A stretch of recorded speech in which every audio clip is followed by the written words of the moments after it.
Gratitude has been one of the most well-researched interventions in positive psychology. Martin Seligman out of the University of Pennsylvania has made the gratitude visit one of the stellar examples of evidence-based interventions in positive psychology.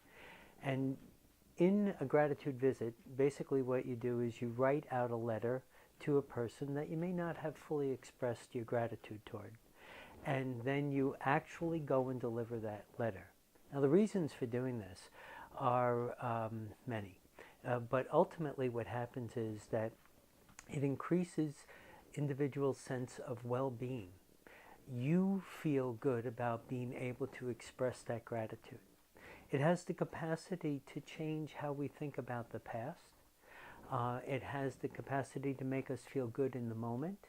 And it tends to be that people who engage in gratitude visits tend to think more positively about the future. So the happiness index, our sense of well-being, tends to go up when we do a gratitude visit. But not all gratitude visits can be done.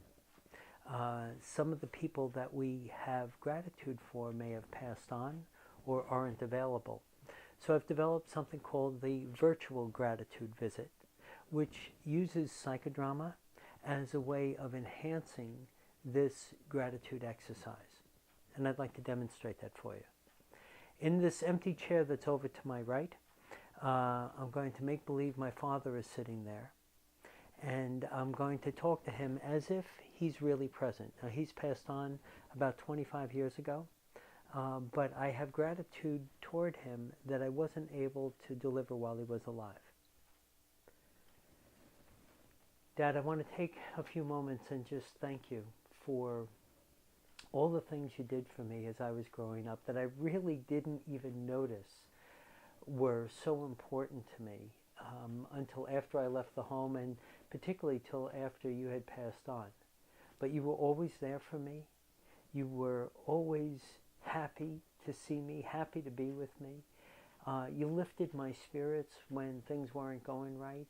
And when there wasn't anything else to be done, you could just witness my pain for me. I never realized it when you were alive, how much your sweetness and your caring impacted me. But as I matured, I realized that that was a foundation for me about being able to care for someone else. And in my profession, I know that just being with someone and offering some support can be a tremendous feature. Now, in a virtual gratitude visit, you reverse roles and become the other person to receive that gratitude.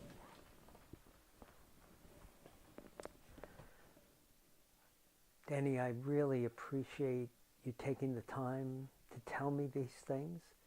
I know you and I talk to one another all the time, but to actually take the time to let me know this really means a lot.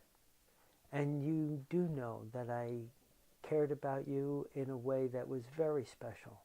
You and your sister were everything to me. And so I really, really, really appreciate you taking the time. Thank you. In a virtual gratitude visit, one of the things that'll happen is you'll start in your chair, become the other person, then you have to end back in your chair. And that's what I'll do now. Well, Dad, I'm sure we'll be talking again. I talk to you often during the week. It seems like you're my guardian angel sometimes, but it was really great to just spend a few minutes to let you know how I felt about growing up.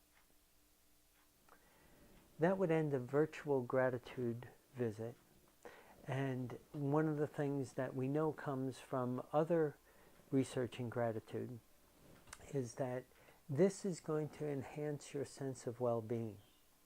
It's typically something that makes people feel better.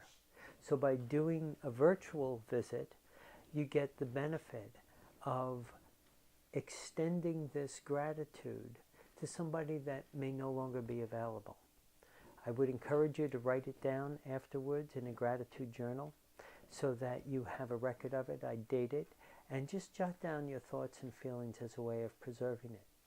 There are other examples of using gratitude in your life, but this virtual gratitude visit can be something that you can use from time to time to express your sense of appreciation to someone who may not be available.